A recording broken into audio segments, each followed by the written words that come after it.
Hi, everybody. This is Barbie. Now we are ready to begin our adventure into the land of fun. Barbie travels around the world. I'm glad you can join me on my trip around the world. Of course, you know it would be impossible to really travel all around the world in such a short time. So I've chosen to talk about some fascinating countries that you may want to visit someday. We will learn a little bit about each of these lands and about the interesting people who live there. But before we begin, let's talk about the world itself. Our world is the planet Earth. It is the third planet from the sun, and as far as we know, it is the only planet in our solar system that can support life. When viewed from space, the Earth looks like a blue ball. That's because more than 2/3 of the Earth's surface is covered with water. The dry land of the Earth is divided into many different countries. Although some countries are crowded with people, most of the world has less than 10 people per square mile. Where people live depends largely on the availability of the things they need to survive. In ancient times, men and women often needed to travel to supply themselves with food, water, and shelter. These travelers were called nomads.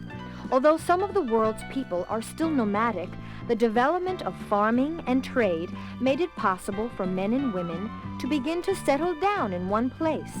It was then that cities and countries began to form. Let's start our trip around the world in one of the oldest of all lands, Israel. Although it only became a nation in 1948, Israel has a great history that dates back to Bible times. Israel is a small but modern country, not much larger than the state of Massachusetts. The weather is usually hot and dry, so the people of Israel must use their water carefully. The capital of Israel is Jerusalem, a holy city to millions of Jews, Christians, and Muslims. The next country we will visit will be India. India is a land of great contrasts, golden temples and poor villages. It has the second largest population of any country on earth.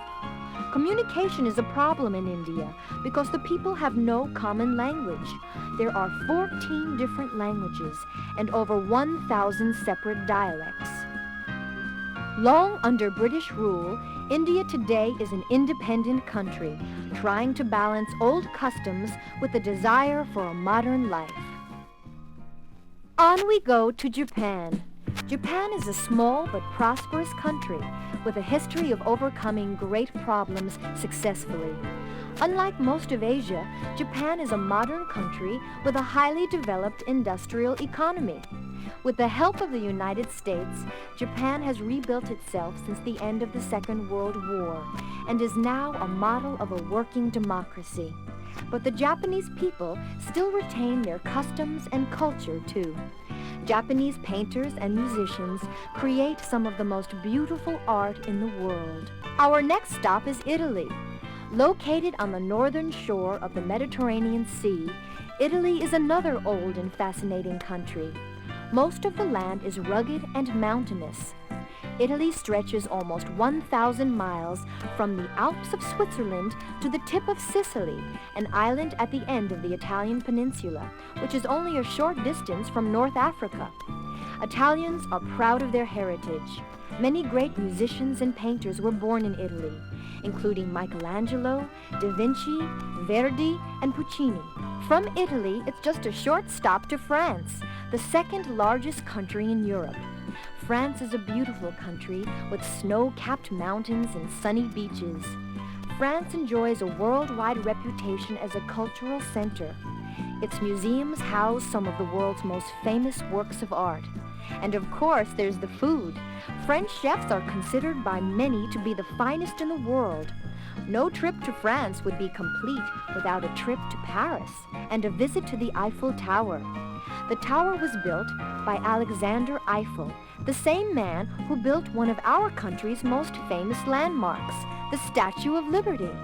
Now, after a plane ride across the Atlantic Ocean, we come to the last country on our trip around the world.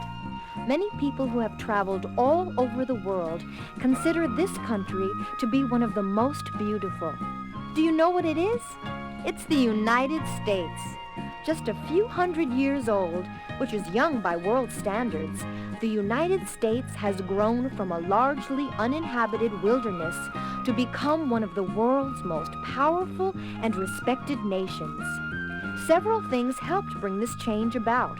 The rich soil and mild climate, the great natural resources, and most of all, the energy of the American people, who came from many lands in search of prosperity and freedom.